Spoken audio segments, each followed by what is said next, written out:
Aujourd'hui, nous allons simplifier une expression longue à l'aide des propriétés des exposants. Et ne vous inquiétez pas, je vais donner des trucs. Allez, c'est parti!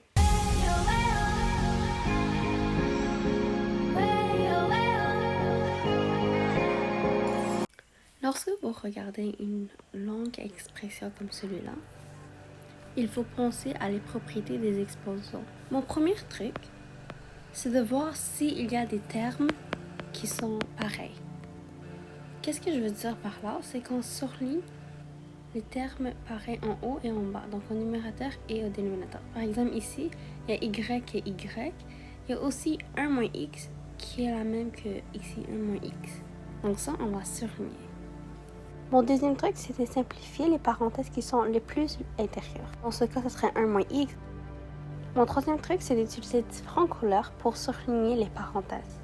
C'est vraiment aidant et efficace lorsqu'on fait les calculs. Donc, j'avais dit de surligner les termes pareils parce que plus tard, on aura besoin de ça. Vous avez sûrement entendu à propos de ce truc qui s'appelle PEMDAS.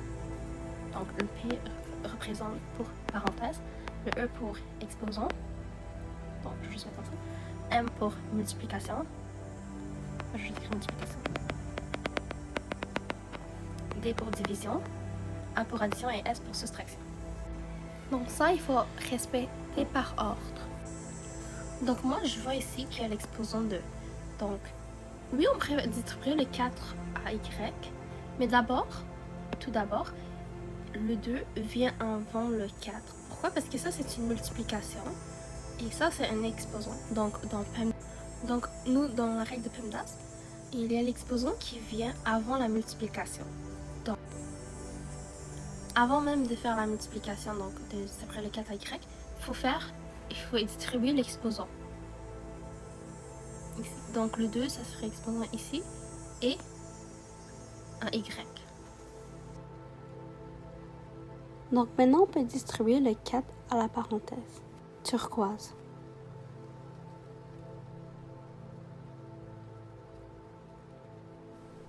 Maintenant, ce qu'on vient de faire, c'est qu'on a utilisé les propriétés de parenthèses, exposants, etc. pour essayer de simplifier. Maintenant, ce qu'on va faire pour l'autre étape, donc ça, je veux dire que c'est la première étape. Deuxième étape, c'est vraiment on va utiliser les propriétés des exposants entiers. Comment ça? Je vais vous montrer en simplifiant cette expression-là. Donc, vous voyez ce que j'ai surligné en jaune. Donc, le Y ici et le Y ici. Donc, ça, on pourrait utiliser la propriété des exposants quelque part ici. Est-ce que vous pouvez deviner lesquels dans ce rectangle-là on va utiliser?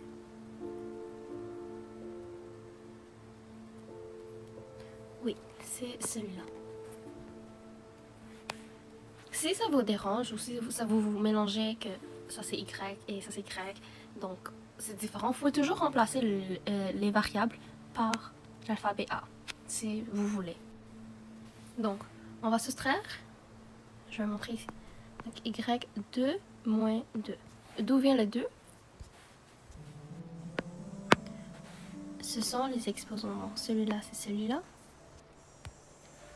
Et celui-là, c'est celui-là.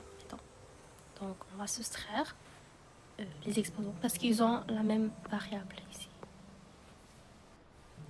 Donc, 2 moins 2, c'est égal à 0. Donc, ça serait Y exposant 0. N'importe quoi exposant 0, c'est quoi la réponse? Ça serait 1. Peu importe, même si ça c'est une variable, n'importe quoi exposant 0, ça donne 1. Ensuite, c'est la même chose ici pour 1 moins X, parce que ça ferait aussi cette propriété-là. Parce qu'ils ont la même variable. Si ça vous dérange, vous ne pouvez pas genre regarder au premier coup que 1 moins X, ce sont des termes variables. Ce que je vous suggère, c'est vraiment essayer de voir si, premièrement, avant même de commencer de simplifier, s'il y a des termes semblables. Et si vous pouvez, essayez de remplacer par l'alphabet A, comme ici. Juste pour voir que ça fait partie des propriétés des exposants. Je vous explique plus clairement. Donc, par exemple, on va poser que 1 moins X est égal à A, d'accord?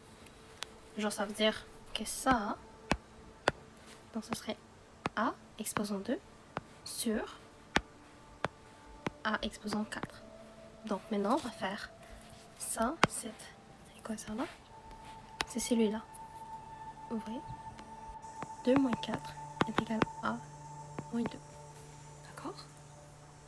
La plupart des enseignants, en fait même tous les enseignants, n'aimeraient pas vraiment que l'exposant est négatif. Donc ici, il faut utiliser une autre propriété des exposants. C'est celui-là. Donc ici, vous voyez qu'il y a un signe négatif. Donc là, on va mettre 1 sur A exposant M. Donc dans notre cas, ici, ça serait 1 sur A exposant 2 en enlevant le signe de moins. Donc, ça revient à dire que ça c'est 1 sur 1 moins x est égal à 2 parce qu'on avait posé que 1 moins x est égal à. Mais je vais juste effacer tout et je vais le faire. Donc 1 moins x, 2 moins 4 pour les exposants. Donc ça va me donner 1 moins x exposant moins 2. Mais ici, c'est négatif et les enseignants n'aiment pas ça qu'on les laisse de cette façon-là. Donc il faut utiliser l'autre propriété des exposants. Celui-là. Où on met 1 au numérateur et on met l'autre expression en enlevant le signe négatif. Donc ça serait ici, comme ça. 1 sur 1 moins x exposant 2. Donc maintenant qu'on vient de simplifier grâce à les propriétés des exposants, il faut le mettre dans cette formule-là. Donc je vais le faire clairement ici, je vais vous montrer.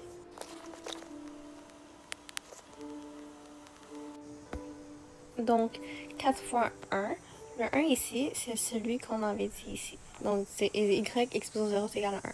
Donc 4 fois 1, c'est égal à 4, n'est-ce pas? Donc on n'est pas obligé de mettre ça. Donc je vais refaire ici. Aussi, le 1 qui pourrait venir de ce numérateur là. Donc 4 fois 1, c'est égal à 4. Donc on pourrait juste écrire 4 en numérateur.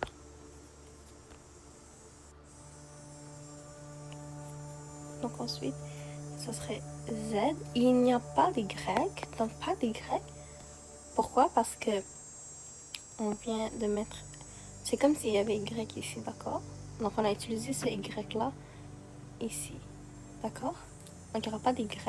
Par contre, le reste, il y aura en bas, sauf avec l'exposant 4, parce que, bon, on a déjà soustrait ici, là, ici avec ça.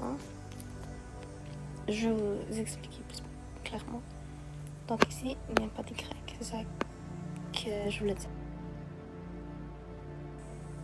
Maintenant, on a simplifié, mais il y a une dernière étape. Quand on veut dire simplifier, c'est vraiment... C'est comme un truc pour te dire... On a presque terminé. Ici, l'exposant 5, il faut le distribuer dedans. Oui, des fois, on va penser que mais on veut pas genre le faire plus simple. Mais le but de simplifier aussi, c'est d'utiliser les propriétés des exposants et faire le vice-versa. Donc, par exemple, ici, on est dans cette situation ici. Et aussi dans celui-là. Donc, pour simplifier plus, c'est d'utiliser le contraire des propriétés. Donc ici, on est dans celui-là, n'est-ce pas? Mais si on utilise les propriétés des exposants, il faut distribuer le petit m au A, comme l'exposant, et au B. Une fois qu'on est arrivé ici, dans celui-là, si déjà dedans le A, il y a d'autres exposants, ou je veux dire dans le B, il y a d'autres exposants, on va faire cette étape-là. Je sais que c'est pas clair, donc je vais vous le montrer. Donc, 4 exposant 5, on va le laisser comme ça. Donc, 4 exposant 5. Ensuite, lorsqu'on distribue le 5, ça va au Z aussi. D'accord? Faut pas juste oublier quand... Ah, ok, donc c'est au 2 ici. Non, parce que le Z, c'est multiplié avec un X et un moins X. Et l'ensemble, ici, c'est vraiment l'ensemble. Ce qui est en rouge, c'est l'ensemble. Donc, on va distribuer l'exposant 5 au Z. Donc, Z exposant 5. Et aussi un moins X. Donc, genre, lorsqu'on multiplie... On fait... On dirait une parenthèse ici. C'est vraiment pas clair. Donc ici, il y a déjà un exposant 2. Et on veut aussi distribuer l'exposant 5. Donc, on distribue l'exposant 5 à Z, dans un Z5 comme ici. Et lorsqu'on veut distribuer à ce terme-là, mais il y a déjà un exposant, on va utiliser une autre propriété des exposants, et ça sera celui-ci. Donc, on va multiplier.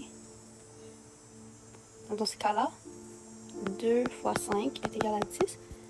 Alors, on aura 1x exposant 10. Et ça, c'est la version la plus simplifiée de ce qu'on avait ici au début. Merci pour avoir regardé cette vidéo. J'espère que je vous avais aidé. C'est ma première vidéo, donc je sais que ce n'est pas vraiment organisé où je fais mes calculs en ligne, mais je vais faire de mon mieux pour m'améliorer. Puis merci encore pour avoir regardé cette vidéo. À la prochaine!